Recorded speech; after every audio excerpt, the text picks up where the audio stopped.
Hello welcome दोस्तों, देवभूमि education point में आपका स्वागत है एक बार फिर से।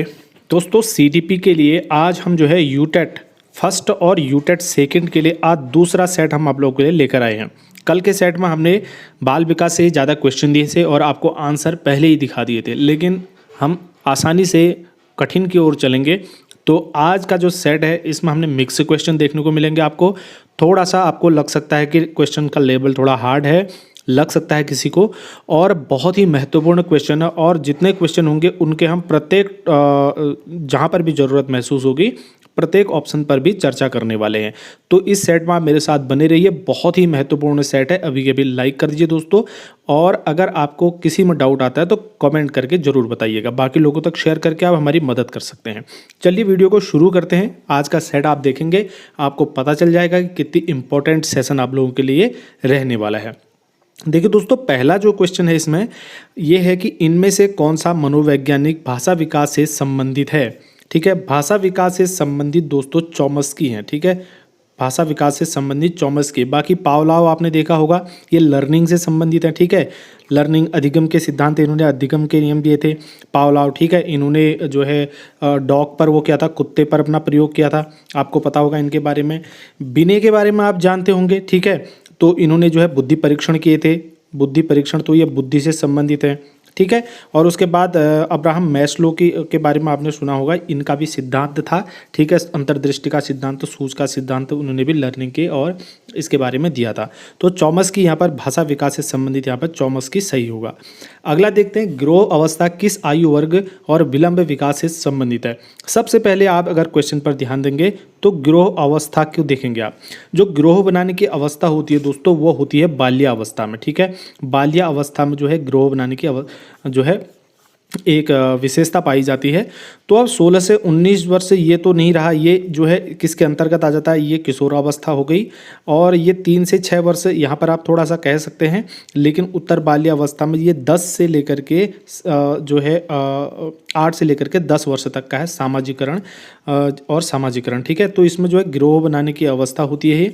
और इसमें जो विकास होता है दोस्तों, आप देखते हैं ना, जैसे बच्चे शुरू में बढ़ रहे होते हैं, लेकिन एक उम्र उनकी ऐसी आती है वहाँ पर ऐसा लगता है कि बच्चे बढ़ नहीं रहे हैं। ठीक है ना, ऐसा लगता है इनका विकास स्थिर है, तो बाहर तरीके से देखने में।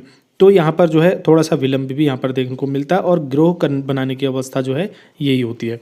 आगे देखते हैं, वर्तमान समय में शिक्षा का सबसे उपयुक्त उपागम कौन सा है। ये क्वेश्चन जो है 2013 यूटेट में आया हुआ भी है। आपको बता दूं, वर्तमान समय में शिक्षा का जो सबसे उपयुक्त उपागम है दोस्तों, सृजनवादी उपागम। ठीक है, आज की शिक्षा में ये कोशिश की जाती है कि बच्चे को जो है क्रिएटिव कैसे बनाया जाए। ठीक है, अगर बच्चा क्रिएटिव होगा वो किसी भी फील्ड में काम कर जाएगा। तो बच्चे को क्रिएटिव बनाने पर बल दिया जाता है। तो क्रिएटिव बनाना आज का मुख्य उद्देश्य माना जाता है। पियाजे के अनुसार संज्ञानात्मक विकास की तीसरी अवस्था निम्न में से कौन सी है। दोस्तों आप सभी जानते होंगे, सबसे पहली अवस्था उनकी संवेदनात्मक है। ठीक है, सेंसरी मोटर वाला, ये सबसे पहली हो गई। दूसरी उनकी पूर्व संक्रियात्मक हो गई। ठीक है, और तीसरी कौन सी है, मूर्त संक्रियात्मक है। और चौथी है औपचारिक संक्रियात्मक। तो सीधे सीधे आपका जवाब कौन सा हो जाएगा, इसमें तीसरी अवस्था पूछा है तो तीसरी अवस्था आपकी कौन सी हुई, मूर्त संक्रियात्मक अवस्था, ऑप्शन सी। ठीक है, आगे बढ़ते हैं, निम्न में से सामाजिक मूल्य कौन सा है। दोस्तों देखिए, सामाजिक मूल्य की अगर बात कर रहे हैं तो सामाजिक मूल्य के अंतर्गत क्या होता है, जब हमारे अंदर सामाजिक गुण होते हैं तो हम समाज का हिस्सा अपने आप को मानते हैं। तो हम समाज की क्या करते हैं दोस्तों, सेवा करना, समाज की सहायता करना, समाज के अकॉर्डिंग हम अपने नियम कानून वगैरह अपने आप को अनुकूलित करना। ठीक है, तो ये सामाजिक मूल्यों के अंतर्गत आएगा। ठीक है, तो सहायता परक व्यवहार जो होगा वो आपका क्या आता है, सामाजिक मूल्य के अंतर्गत आता है। ठीक है, तो यहाँ पर सीधे सीधे ऑप्शन ए सही होगा। आगे बढ़ते हैं, विद्यालय प्रबंधन का प्रजातांत्रिक सिद्धांत क्या है। दोस्तों प्रजातांत्रिक कहें या फिर लोकतांत्रिक कहें या डेमोक्रेटिक कहें। ठीक है, तो प्रजातांत्रिक का मतलब होता है जिसमें जो है प्रजा जो है, या लोकतांत्रिक का मतलब है जिसमें सारी जनता को जो है अपने हक के लिए आवाज़ उठाने का हक होता है, अधिकार होते हैं, अपने लिए जो भी पार्टिसिपेट करने का होता है। ठीक है, तो अपने अधिकारों की रक्षा करने का और अपनी आवाज़ उठाने का, कुल मिला के जो प्रतिभाग करने का जो उनको दिया जाता है वो उनको मिल जाता है। तो ये नहीं रहेगा, तो यहाँ पर होगा सहभागी उत्तरदायित्व। ठीक है, इनको कहीं पर भी इनके ऊपर सहभागी उत्तरदायित्व होता है। डेमोक्रेटिक, जैसे आज हमारा भारत डेमोक्रेटिक है, लोकतांत्रिक है, ठीक है, प्रजातांत्रिक है, यानी कि प्रजा का तंत्र है। ठीक है, चलिए बात करेंगे आगे। पश्च अन्वेषण तथा साधन साक्ष्य विश्लेषण निम्न में से किसके उदाहरण हैं? दोस्तों, जो पश्च अन्वेषण होता है, इसका मतलब ये होता है, कुल मिला के कहने का मतलब ये है, जो पश्च अन्वेषण है यानी कि व्यक्ति क्या करता है, जो अपने पुराने अनुभव है ना, कोई कार्य कोई समस्या हमारे पास आती है तो हम अपने जो पुराने अनुभव हैं उनको देखते हैं। ठीक है, उनके आधार पर हम उस समस्या को क्या करते हैं, हल करते हैं, सॉल्व करते हैं।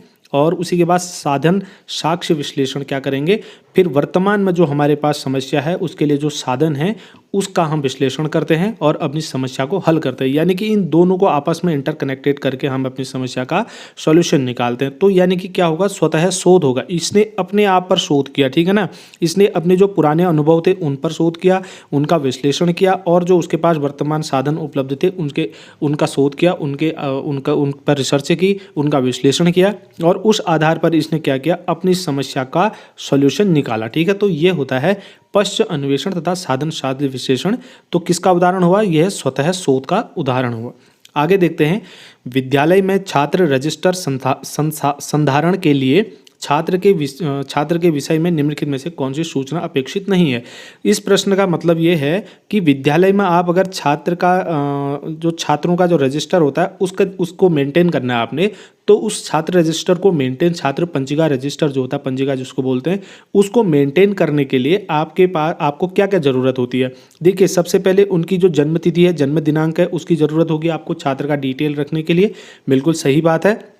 क्या दोस्तों, सामाजिक आर्थिक स्तर, उसका सामाजिक स्थिति जानना जरूरी है?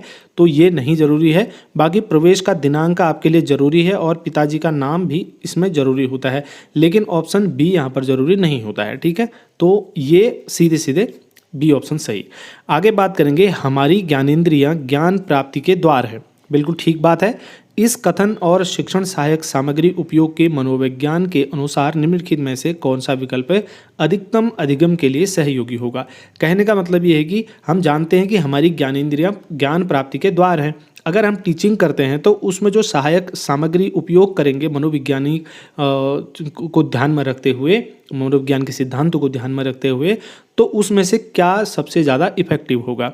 हालांकि सभी इनमें से इफेक्टिव होंगे, लेकिन सबसे ज़्यादा इफेक्टिव कौन सा होगा जो अधिगम के लिए, वो होगा दोस्तों स्पर्श करना और सुनना। आप किसी चीज़ को स्पर्श करेंगे और सुनेंगे। आपने सुना कि बर्फ़ जो है, एक आपके पास आइस क्यूब है, तो आपने सुना है कि ये आइस क्यूब क्या होती है, ये आइस क्यूब ठंडी होती है।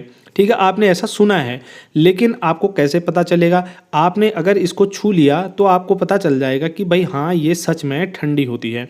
ठीक है, ठंडा इस प्रकार का होता है। या आपने एक मोमबत्ती देखी आपने, मोमबत्ती जल रही है, उसके बाद आपने देखा कि यहाँ पर आग में अगर हाथ टच करने से आपका हाथ जल जाएगा, आपने सुना था, लेकिन आप अगर इसको टच करेंगे तो इससे क्या हो जाएगा, आपको पता चल जाएगा कि हाँ, इससे जलता है। ठीक है, आप वास्तविक अनुभव उससे ले पाते हैं। तो इसका मतलब है कि आप अगर किसी चीज़ को स्पर्श करते हैं और सुनते हैं, वो यहाँ पर इफेक्टिव होता है। अगर यहाँ पर देखना भी होता तो और महत्वपूर्ण हो जाता। ठीक है, कुल मिला के कहने का मतलब है, हमारी ज्ञानेंद्रियाँ, जितनी ज़्यादा ज्ञानेंद्रियाँ हमारी इस्तेमाल होती हैं, उतना ज़्यादा क्या होता है, ज्ञान जो है हमको प्रभावित करता है या प्रभावी होता है। आगे बढ़ते हैं, निम्नलिखित में से कौन सा विकल्प कक्षा में प्रभावी संप्रेषण को सुलभ और सरल बनाता है। अब देखिए, कौन सा विकल्प जो है कक्षा में प्रभावी संप्रेषण का मतलब क्या हुआ, कम्युनिकेशन हुआ ना, आदान प्रदान अपने विचारों का, इसी को तो संप्रेषण कहेंगे। ठीक है, छात्र शिक्षक से पूछते हैं, शिक्षक छात्रों के बीच जो आपस में आदान प्रदान होता है विचारों का, इसी को तो संप्रेषण कहते हैं। ठीक है, तो कौन सा विकल्प जो है सबसे सरल होगा। दोस्तों, आप देखेंगे यहाँ पर संप्रत्यय स्पष्टता। ठीक है, जो भी कॉन्सेप्ट आप बता रहे हैं, जो भी चीज़ आप बता रहे हैं, ठीक है, जो भी चीज़ दिखा रहे हैं आप, तो वो स्पष्ट होना चाहिए, उसमें स्पष्टता होनी चाहिए। बिल्कुल ठीक बात है। ठीक है, जटिल भाषा, अब यहाँ पर ये नहीं होगा ना, भाषा जटिल नहीं होनी चाहिए दोस्तों, है ना, भाषा जटिल नहीं होनी चाहिए। प्रजातांत्रिक उपागम हमने पहले अभी इस पहले क्वेश्चन में इसमें बात की थी, तो प्रजातांत्रिक उपागम बिल्कुल ठीक है। और उपयुक्त हाव भाव, जो भी आप एक्सप्रेशन अपने चेहरे से पढ़ाते समय करते हैं वो छात्रों के लिए उपयुक्त होने चाहिए, सही होने चाहिए और स्पष्ट होने चाहिए, तो ये भी बिल्कुल यहाँ पर ठीक होने वाला है। ठीक है, और अब बात करते हैं अभी अतिभारित संप्रेषण। तो संप्रेषण जो अतिभारित इतना मतलब जटिल, इतना अतिभारित नहीं होना चाहिए, ना बोझिल नहीं होना चाहिए। ठीक है, आप अगर किसी टॉपिक को समझा रहे हैं वो इतना ज़्यादा आपने बोरिंग कर दिया उसको कि छात्र उस पर रुचि ले ही नहीं रहे हैं, तो ये भी नहीं होना चाहिए। तो सीधा सीधा आपका कौन कौन सही हो गया, आपका एक तो हुआ ऑप्शन एक सही हुआ, दूसरा सी सही हुआ और डी सही हुआ। तो ए, सी और डी इसमें कथन होने चाहिए थे, वो नहीं है, लेकिन इसका आंसर मैंने आपको बता दिया है। आगे बढ़ते हैं। विकास की कौन सी अवस्था में नार्सिसिज्म, नार्सिसिज्म का मतलब होता है किसी का खुद को प्रेम करने की जो भावना होती है। ठीक है, नार्सिसिज्म में स्वप्रेम की भावना का गुण अत्यंत प्रबल होता है। दोस्तों देखिए, ये होता है उत्तर किशोरावस्था में। ठीक है, उत्तर किशोरावस्था यानी कि किशोरावस्था के लास्ट में। देखिए उसमें क्या होता है ना, जब किशोरावस्था के अंत में है, नार्सिसिज्म होता है, व्यक्ति खुद से प्रेम करता है। ठीक है, उसको लगता है कि मैं ही हूँ। ठीक है, उसको खुद का लगता है कि मैं ही हूँ, मैं ही जो है हर किसी को, अगर उसको थोड़ा सा भी किसी ने ठेस पहुँचा दी तो उसको लगता है कि मेरे लिए ही ये कुछ हो गया है और किसी के लिए नहीं। थोड़ा सा दुख हो गया, उसको लगता है कि बस जितना दुख है मेरे लिए ही है और किसी के लिए इतना दुख नहीं है संसार में। और छोटे छोटे उसमें इमोशनल हो जाना और बड़े बड़े कदम उठा देना। ठीक है, तो ये उसको खुद पर इतना नार्सिसिज्म की वजह से ही करता है ना। स्वप्रेम, खुद से ही प्रेम होता है उसको, ज़्यादा किसी से, दूसरों से उसको ज़्यादा ये नहीं होता कि जो हूँ मैं ही हूँ, इस प्रकार की भावना उसके अंतर्गत आती है। अगला है, किशोरावस्था को तनाव और तूफान की अवस्था किसने कहा है। दोस्तों देखिए, किशोरा अवस्था जो है ये बिल्कुल सही बात है। किशोरा अवस्था क्या है, तनाव तूफान की अवस्था है। देखिए दोस्तों, इसको कहा था स्टैनली हॉल ने। ठीक है, ऑप्शन बी इसका ठीक होगा। स्टैनली हॉल ने कहा कि किशोरावस्था तनाव और तूफान की अवस्था है। और वैलेंटाइन ने भी जो किशोरावस्था को कहा, उन्होंने कहा कि अपराध की एक नाजुक अवस्था है। वैलेंटाइन ने कहा किशोरावस्था क्या है, अपराध की एक नाजुक अवस्था है। ठीक है, ये भी ध्यान रखना, हो सकता है वैलेंटाइन के बारे में पूछ दे क्योंकि ये भी इंपॉर्टेंट है। ठीक है, आगे बढ़ते हैं। आनुवांशिकता की इकाई क्या है, ये तो सभी लोग जानते होंगे लगभग। तो ये जीन जो है आनुवांशिकता की इकाई होती है, यूनिट ऑफ हेरिडिटी। ठीक है, आगे बात करेंगे। एक विशेष स्तर पर आनुवांशिकता का मतलब आपको पता ही होगा। ठीक है, जो हमारे माता पिता से लक्षण हमारे में ट्रांसफ़र होते हैं तो वो आनुवांशिकता होती है, यानी कि एक पीढ़ी से दूसरे पीढ़ी में कैरेक्टर से गुण, लक्षण वगैरह का ट्रांसफ़र होना। ठीक है, चलिए बात करेंगे। एक विशेष स्तर पर बच्चे मौलिक तर्क का इस्तेमाल करना शुरू कर देते हैं। ठीक है, मौलिक तर्क, ये ध्यान देंगे आप। तो मौलिक तर्क का इस्तेमाल करना शुरू कर देते हैं और सभी प्रकार के प्रश्नों का जवाब जानना चाहते हैं। ठीक है, पियाजे ने इसे अंतर्ज्ञान कहा है। पियाजे ने इसे क्या कहा है, अंतर्ज्ञान कहा है। पियाजे के अनुसार निम्न में से कौन सा चरण ये अर्थ का मतलब कौन सा चरण है। अगर पियाजे की चारों अवस्थाएं यहाँ पर बिल्कुल सीधे सीधे दी होती तो आप, हो सकता है आप लोगों में से ज़्यादा लोग इसको कर लेते। तो दोस्तों आप एक चीज़ ध्यान दीजिए, जो मूर्त संक्रियात्मक अवस्था होती है ना, मूर्त संक्रियात्मक अवस्था जो 7 से लेकर के 11 वर्ष तक होती है। ठीक है, उसमें बच्चा क्या करता है, उसमें बच्चा तर्क करना सीख जाता है और तार्किक चिंतन करना शुरू कर देता है। ठीक है, तार्किक चिंतन करना शुरू कर देता। अब यहाँ पर तर्क की ही बात हो रही है तो आप देखेंगे इसमें पूर्व संचालन इसको बोला जाता है, ऑप्शन बी। तो ये सही होगा। इसमें अगर आपका ऑप्शन आता मूर्त संक्रियात्मक, तो मूर्त संक्रियात्मक भी इसका सही जवाब होता। ठीक है, इसमें बच्चा तर्क करना और किसी भी चीज़ का एक मतलब विलोमीयता भी ढूंढना शुरू कर देता है, उसको पता चल जाती है कि अगर ये हुआ है तो कैसे हुआ है। ठीक है, अगर नहीं पता चलता तो वो फिर उसका एक मतलब जवाब चाहता है, दूसरे से जानना चाहता है, जिज्ञासु होते हैं ना। ज़्यादातर बच्चे प्रथम सार्थक शब्द किस उम्र में बोलते हैं। पहली बार सार्थक शब्द ये चीज़ करना अलग चीज़ है। 3 महीने का बच्चा तो बिल्कुल नहीं कर सकता, सार्थक शब्द बोल ही नहीं सकता। 6 महीने का बच्चा भी सार्थक शब्द नहीं बोल सकता, है ना।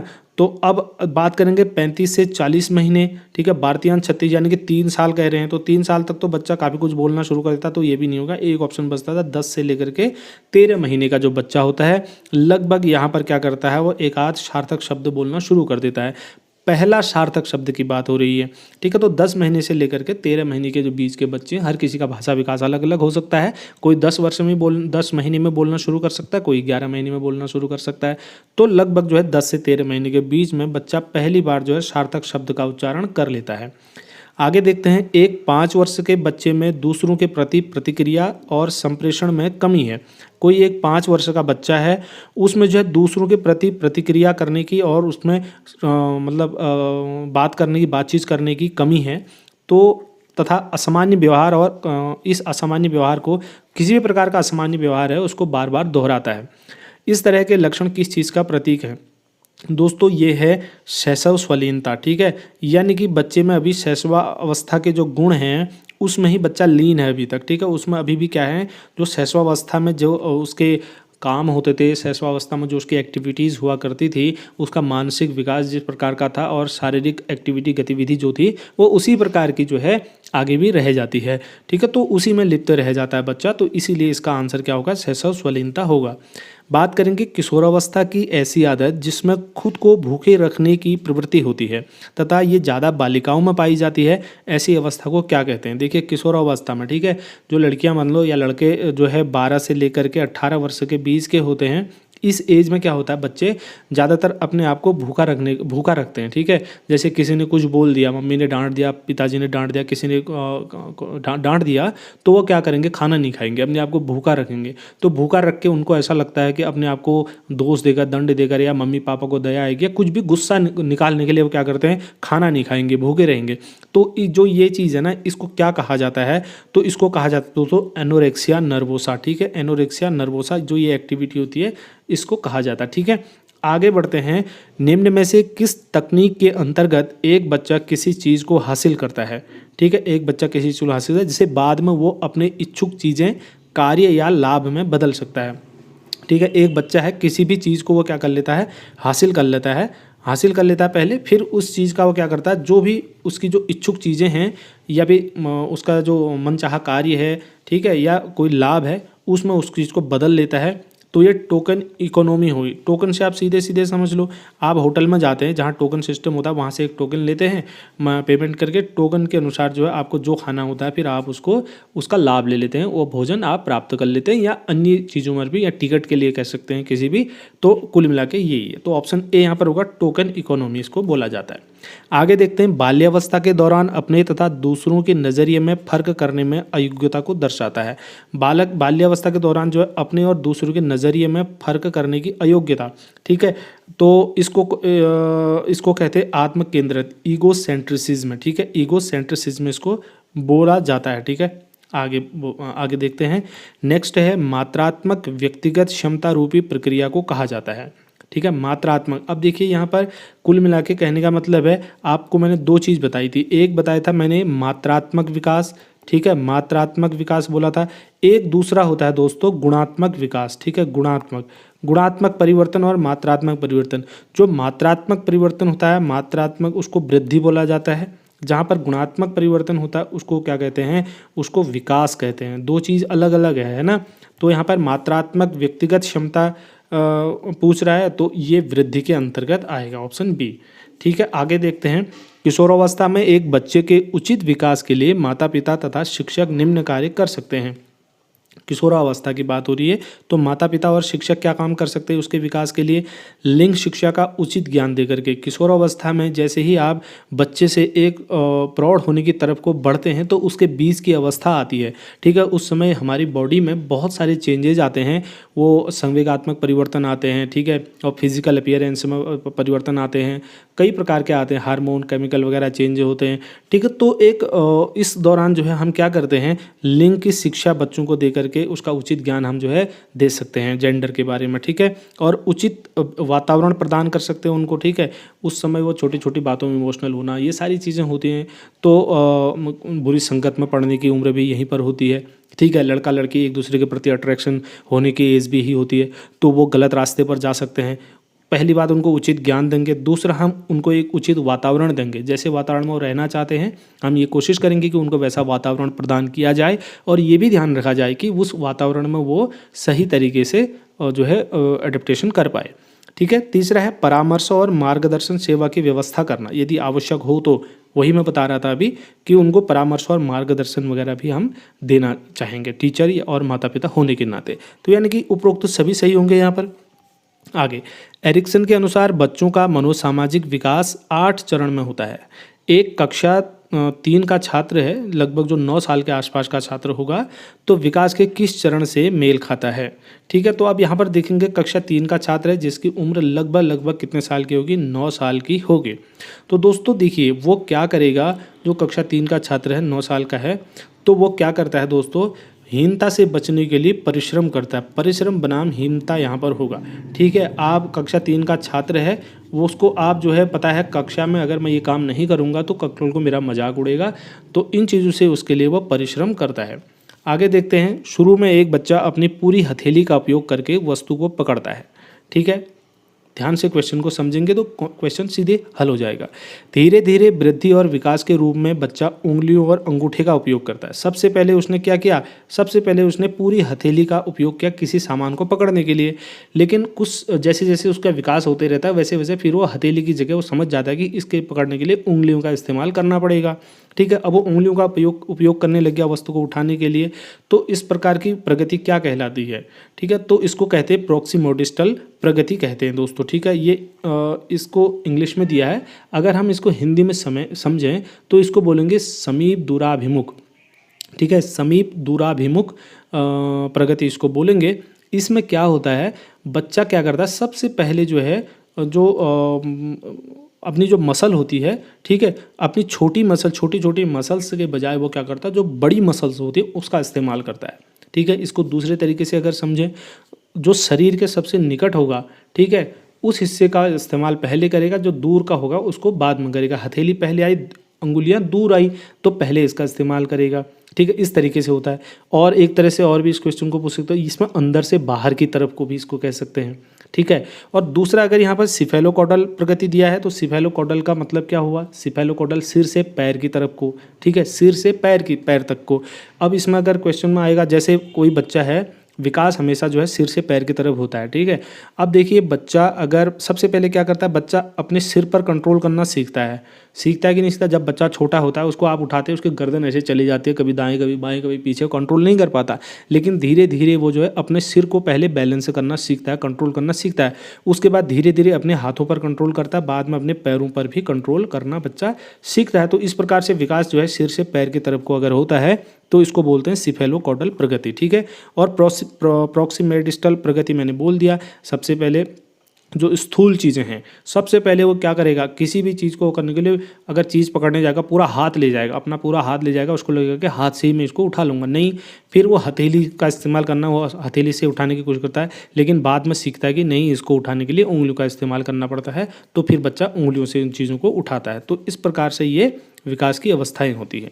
आगे देखते हैं, बच्चे के विकास को अक्सर संज्ञानात्मक, भावनात्मक और क्रियात्मक जैसे 3 व्यापक क्षेत्र में विभाजित किया जाता है। बिल्कुल ठीक बात है। ठीक है, संज्ञानात्मक विकास, भावनात्मक विकास और क्रियात्मक विकास, इन 3 क्षेत्रों में विभाजित किया जाता है। विकास प्रक्रिया इन क्षेत्रों में कहाँ तक संबंधित है दोस्तों, इसमें आप देखिए इन तीनों का एकीकरण और इस समग्र प्रकार से विकसित होना ही क्या कहलाएगा, ये इनका पूरा क्षेत्र माना जाएगा। तो ऑप्शन बी यहाँ पर होगा, एकीकृत और समग्र प्रकार में विकसित। ठीक है, अगर कोई किसी का ये तीनों क्षेत्रों में विकास हो जाता तो आप उसको क्या कहेंगे, उसका विकास एकीकृत विकास और समग्र प्रकार से बच्चा विकसित है। ठीक है, आगे देखते हैं, शारीरिक विकास को प्रभावित करने वाले कारक कौन से हैं। इसको तो आप कर ही लोगे। शारीरिक विकास को प्रभावित कौन सकता है, वंशानुक्रम प्रभावित कर सकता है। यानी कि आपका शारीरिक विकास, किसी को अगर माता पिता अगर मान लो कोई कमी है, फिजिकल कोई डिसेबिलिटीज़ हैं, हो सकता है उनसे उसके बच्चों में भी वो कमी जा सकती है। होता है ना, आपने देखा होगा किसी के माता पिता में अगर कोई कमी है तो वो उनके बच्चों में भी वो लक्षण जा सकते हैं। तो यानी कि वंशानुक्रम भी प्रभावित कर सकता है भाई। उसके बाद वातावरण तो प्रभावित करता है शारीरिक विकास को। देखिए आप जैसे पूर्वांचल साइड के लोग हैं या किसी विशेष क्षेत्र में रहने वाले लोग हैं, उनकी हाइट थोड़ा कम होती है, लेकिन कुछ जगहों के लोग हैं उनकी हाइट बहुत ज़्यादा होती है। जैसे आप अदर कंट्रीज़ में, फॉरेन कंट्रीज़ में देखते हैं उनकी हाइट बहुत लंबी लंबी होती है, लेकिन उनके कंपैरिजन में हम देखेंगे तो हमारी हाइट कम होती है। तो ये जगह का भी होता है, वातावरण का भी होता है, कहीं शारीरिक विकास में ना तो काफ़ी चीज़ें होती हैं। और ठंडे जगह के लोगों की जो स्किन का कलर होता है बिल्कुल ब्राइट होता है, और लेकिन थोड़ा लाइट होता है, जो डाउन होता है थोड़ा सा डार्क होता है गर्म जगह के लोगों का। तो ये इसका वातावरण का भी प्रभाव पड़ता है। खेल और व्यायाम का प्रभाव तो सभी को पता ही है भाई, शारीरिक विकास में पड़ता है, यानी कि उपरोक्त सभी यहाँ पर ठीक होगा। आगे देखेंगे, छात्रों के भाषागत विकास में सबसे अधिक प्रभाव डालने वाला भाज्य है सामाजिक परिस्थिति। यह कथन किसका है दोस्तों? सामाजिक विकास का सिद्धांत किसने दिया था? वाइगोत्स्की ने दिया था। वाइगोत्स्की का सामाजिक विकास का सिद्धांत है, ठीक है। तो सबसे अधिक जो है सामाजिक परिस्थिति भाज्य, उसने बताया कि समाज ही क्या करता है, बच्चे के भाषा के विकास में सबसे महत्वपूर्ण भूमिका निभाता है।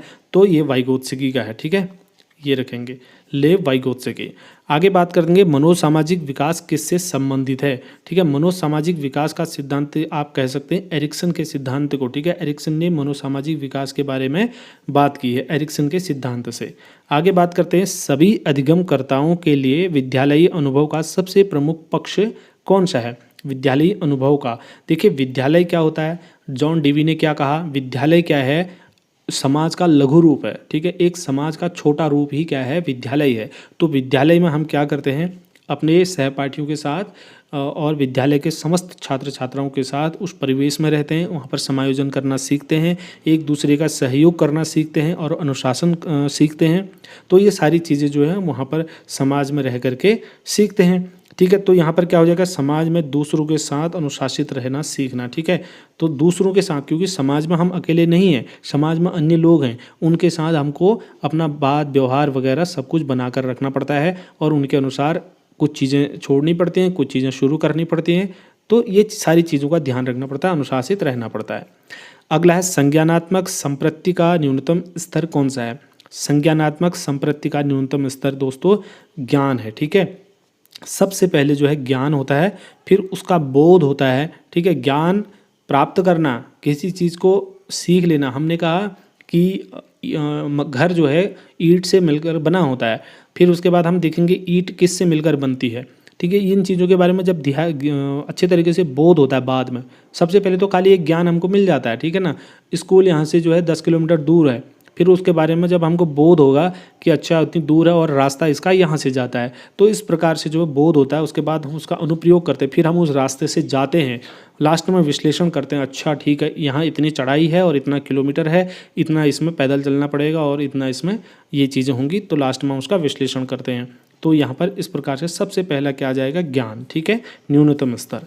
अगला लास्ट क्वेश्चन है इस सेट का, बच्चों के सामाजिक विकास को प्रभावित करने वाले कारक कौन से हैं? सामाजिक विकास को प्रभावित करने वाले कारक, देखिए सामाजिक प्रवेशजन्य तत्व, ठीक है। सामाजिक विकास को करेंगे, समाज में रह करके आप जैसे समाज में रहते हैं वैसे ही आप जो है काम करते हैं, वैसे ही आपके अंदर विकास होता है, सामाजिक विकास, ठीक है। आप जिस समाज में रहते हैं, आप वहाँ के रीति रिवाज, वहाँ के रहन सहन, वहाँ का चाल चलन, वहाँ का बात व्यवहार, वहाँ की भाषा, ये नियम संस्कृति वगैरह हम वही करते हैं ना। तो इसीलिए जो है सामाजिक परिवेशजन्य तत्व जो है सबसे महत्वपूर्ण इसमें होते हैं सामाजिक विकास के लिए, ठीक है। चलिए अब जो है दोस्तों, ये आज के सेट में 30 क्वेश्चन थे, और आपको बता दूं मैं आपको PDF प्रोवाइड करा दूंगा। PDF में आपको ये लिंक मिल जाएगा, इस लिंक के माध्यम से आप हमारे YouTube चैनल पर सीधे पहुंच सकते हैं। बाकी ग्रुप्स में और बाकी लोगों तक भी PDF आप शेयर कर सकते हैं, और वीडियोज़ भी हमारे शेयर कर सकते हैं। अब जो है लास्ट क्वेश्चन आप लोगों के लिए होमवर्क के लिए है, ठीक है। आप इसका आंसर जो है कमेंट करके बताएंगे। होमवर्क क्वेश्चन है, निम्न में से कौन सा विकास का सिद्धांत नहीं है? अनुकूलित प्रत्यावर्तन का सिद्धांत नहीं है, निरंतर विकास का सिद्धांत नहीं है, परस्पर संबंध का सिद्धांत नहीं है, समान प्रतिमान का सिद्धांत नहीं है। इन चारों में से कौन ऐसा नहीं है जो विकास का सिद्धांत नहीं है? विकास के सिद्धांत आपने पढ़े होंगे, ठीक है। अब अगले सेट में हम इसका आंसर देंगे, बाकी आप कमेंट करके फटाफट से इसका आंसर दीजिए। दोस्तों सेशन आपको कैसा लगा ज़रूर कमेंट करके बताइएगा, ठीक है। कमेंट करके बताइए कि आपको सेशन कैसा लगा, और अगर आपको सेशन अच्छा लगा है तो प्लीज़ आपसे रिक्वेस्ट है आप वीडियो को लाइक कर लीजिए, बाकी लोगों तक शेयर कर लीजिए, ठीक है। बाकी लोगों तक शेयर भी आपको कर लेना है, और बाकी एजुकेशनल मटेरियल आपको मिल जाएंगे। प्ले लिस्ट आप ज़रूर चेक कर लीजिए, वीडियो का डिस्क्रिप्शन आप ज़रूर चेक कर लीजिए। वीडियो के डिस्क्रिप्शन में आपको बहुत सारी अन्य वीडियोज़ भी मिल जाएंगे इसके रिगार्डिंग। ठीक है, चलिए इसमें इतना ही, नेक्स्ट वीडियो मिलते हैं, तब तक के लिए ढेर सारी शुभकामनाएं आप सभी को दोस्तों। जय हिंद।